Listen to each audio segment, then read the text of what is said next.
Hola, ¿qué tal? Muy buenos días o tardes o noches, depende del horario en que usted esté viendo este video. Yo soy Fernando Ramírez, un docente de Ciencias Sociales y ahorita vamos a entrar en materia con Sociales 8, Antiguo Régimen e Ilustración. Mientras yo voy orientando el tema, usted va escribiendo, tomando apuntes de lo más importante, pero que no nos vaya a pasar lo del video, de la carreta. Este es el muy buen estudiante que se echa al hombro todo, es muy juicioso, copia y nadie le colabora. Este de acá me dio ayuda, este está entre que sí que no, entre que sí que no, y este va ahí montado en la carreta sin hacer absolutamente nada. Y este de acá charlando, molestando, haciendo otra cosa, mirando el celular y tratando de frenar el trabajo. Estos personajes espero que no vayan a estar dentro de su equipo de 4. Estos 4 amigos que hay aquí no quieren colaborar. Ojo, entremos en materia. ¿Qué queremos hacer? Identificar las características de la sociedad europea del siglo XVIII, relacionar el enciclopedismo con la ilustración, valorar la participación de los grupos sociales en los procesos de transformación histórica. Para las ideas previas vamos a trabajar algo en clase muy rápido por parejas. Considera que se puede afirmar que hoy la mayor parte de los estados en el mundo aseguran la igualdad de sus ciudadanos ante la ley. Todos somos iguales, todos tenemos los mismos derechos, los mismos deberes, los mismos beneficios. Tenemos, por ejemplo, en nuestro colegio un muy buen internet, una muy buena biblioteca, unas salas de informática para áreas de sociales, de inglés, de matemáticas, etc. Explica tu respuesta en mínimo 3 renglones completos y con una letra normal. Introducción. Podríamos definir el antiguo régimen como el conjunto de situaciones políticas, jurídicas, sociales, económicas que se daban en Europa y sus colonias durante los siglos XVII y XVIII, o sea, en la Edad Media. Sistema de producción feudalista con una pirámide social dividida así. Estaba primero el rey todopoderoso. Había un estado, el de la nobleza, que eran los militares, los soldados, etc. Un segundo estado, que era el clero, la iglesia, los obispos, los sacerdotes. Y un tercer estado, compuesto por campesinos, siervos, burgueses, comerciantes y los artesanos. Ellos debían pagar muchos impuestos y no tenían muchos privilegios. Pero recordemos 2 cosas, las edades de la historia y los sistemas de producción, antes de continuar. Las edades de la historia, antigua, media, moderna y contemporánea. Estamos aquí, en la Edad Media, y vamos a pasar aquí, a la Edad Moderna, donde hubo grandes descubrimientos, Cristóbal Colón, etc. ¿Qué es un sistema de producción? Un sistema de producción es la forma como se relacionan el patrón y su empleado, cuáles son los derechos y los deberes de cada uno de ellos en ese contrato, empleador, empleado, patrón, obrero. Ejemplo, si yo voy a hacer un ladrillo, una camisa, un carro, ¿cómo es mi relación con mi patrón? ¿Él me paga o no me paga? Tengo derechos, tengo deberes, etc. Recordemos que los sistemas de producción a nivel mundial son el esclavismo, el feudalismo, el capitalismo y el socialismo. Este último ya está regresando al capitalismo. ¿Cómo era el sistema de producción feudal? Sencillo, yo trabajo, pero no hay salario. El rey me da comida, me da vivienda, me da vestido, pero yo no pago arriendo por la casa, pero sí pago impuestos semanales en especie. Tengo que aportar arroz, algodón, trigo, diezmos en dinero, servirle a él. Y en la Edad Media eran exagerados los impuestos. Citamos la película de Robin Hood. Veamos un poquito en estas caricaturas. El amo explota al esclavo, era dueño y señor del esclavo, lo podía incluso hasta matar. Recordemos el pueblo de Egipto. En la época feudal, el señor feudal explotaba al cerdo, cultivaba y este señor se llevaba todo. Y en el capitalismo, el patrón explota al obrero, lo hace trabajar demasiado y no le paga muy buenos dividendos.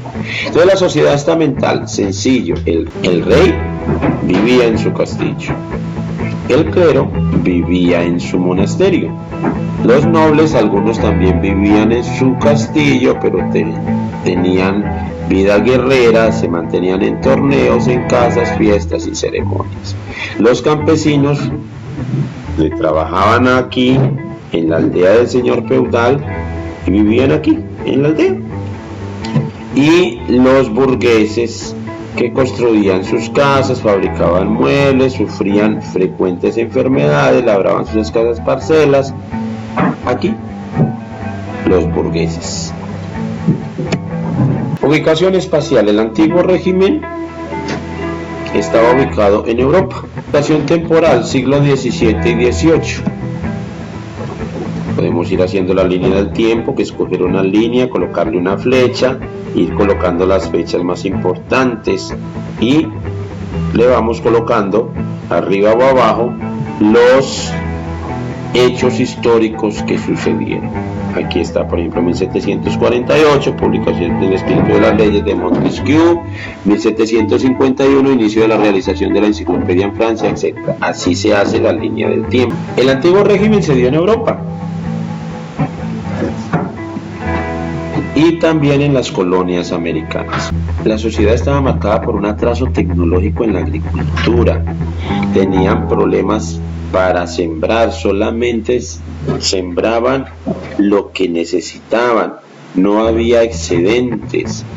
Y en el tema del tercer, las 3/4 partes de lo que rinde la cosecha de un campesino son para pagar los impuestos al rey. El rey vivía de lujos, muchos lujos en su castillo, demasiados lujos.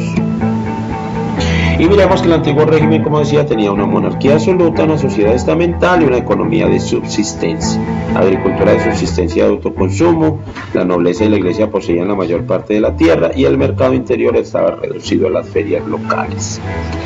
Pasemos al tema de la Ilustración. Movimiento de renovación intelectual, cultural e ideológico que se desarrolló en Europa entre el 1715 y 1789, específicamente en Francia e Inglaterra.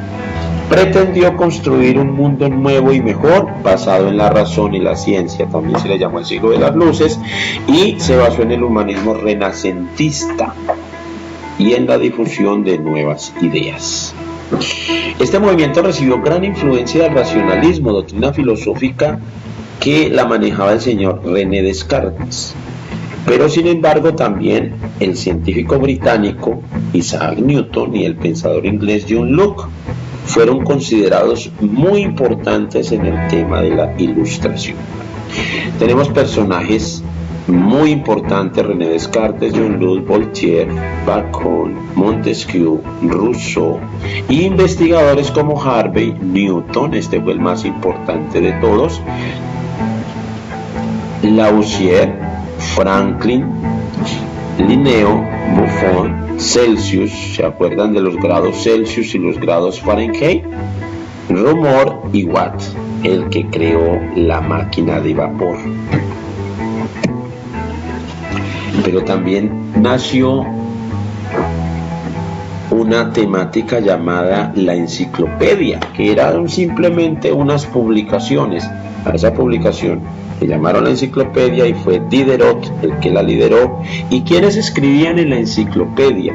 Voltaire, Rousseau, Montesquieu, D'Alembert, sobre temas científicos, culturales, políticos, económicos, sociales, que se fueron regando a nivel de Europa.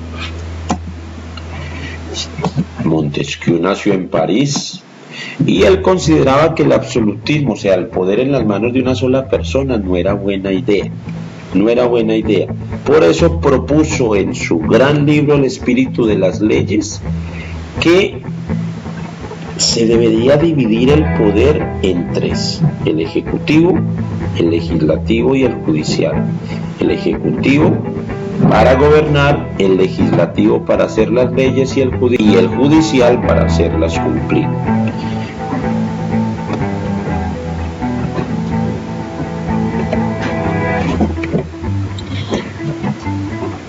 Juan Jacobo Rousseau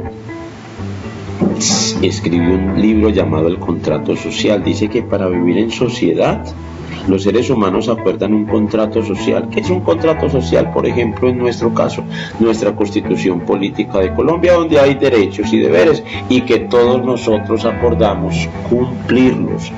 Este señor fue el más importante de la época, sacó el texto del contrato social, que es libro de cabecera de todos los países del mundo.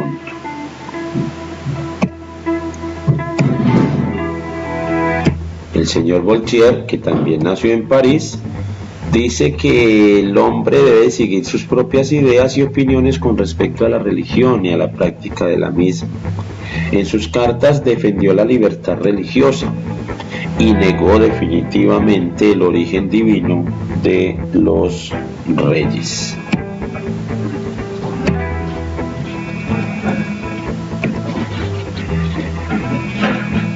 Cuando los reyes se dieron cuenta de que había el tema de la ilustración, ellos siguieron siendo reyes, pero cogieron temas de la ilustración.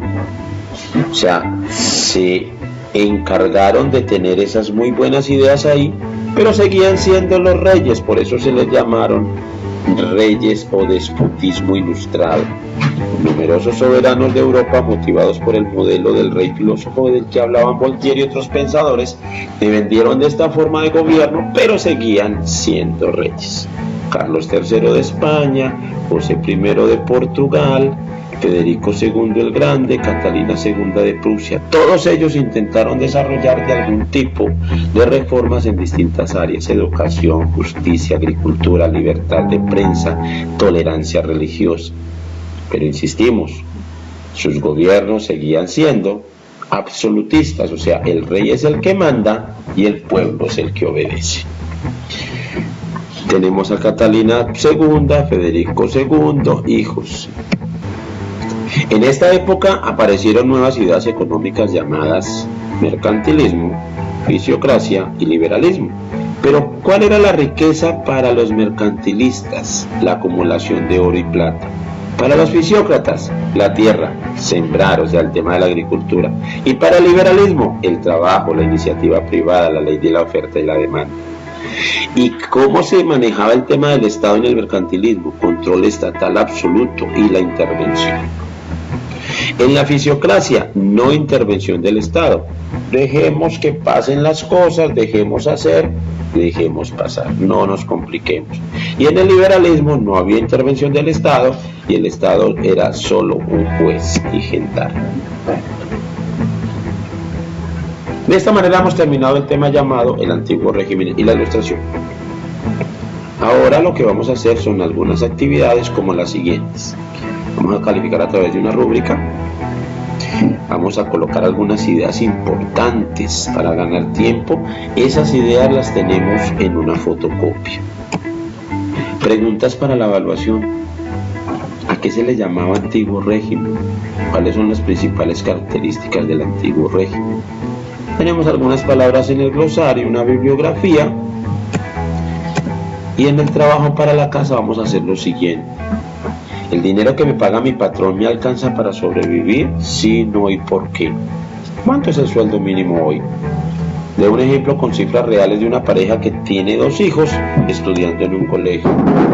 Con cifras reales hoy, haga un presupuesto personal y uno familiar con la ayuda de sus padres para que le den valores reales de lo que pagan y gastan, colocando valores, por ejemplo, alquiler, alimentación, transporte, servicios públicos, vestido, estudios, fotocopias diarias, paseos, fiestas, enfermedad, moto, carro, plan de internet, ropa, la moda, etc. Luego piense, ¿cuánto gana alguien que estudia y cuánto el que no estudia? ¿Cuántos hijos se pueden tener hoy? Vamos a hacer el presupuesto personal, más o menos como está aquí. Tipo de gastos, comida, gastos estimados, ¿cuánto se va a gastar en comida? ¿Cuánto realmente se gastó? ¿Y cuál es la diferencia que aparece en rojo? O sea, ¿Gastó más de lo que tenía presupuestado?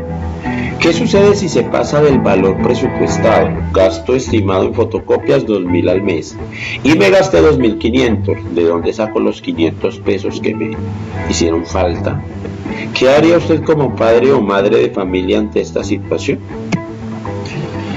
Tiempo previsto para orientar este tema, 30 minutos. Tiempo real empleado, 30 minutos. Número de diapositivas empleadas, 40. Recordemos las tareas para la casa. Crear un presupuesto personal y uno familiar con la ayuda de sus padres. Próximo tema, tema 9. Movimientos políticos, independencia de los Estados Unidos y la Revolución Francesa. Feliz día.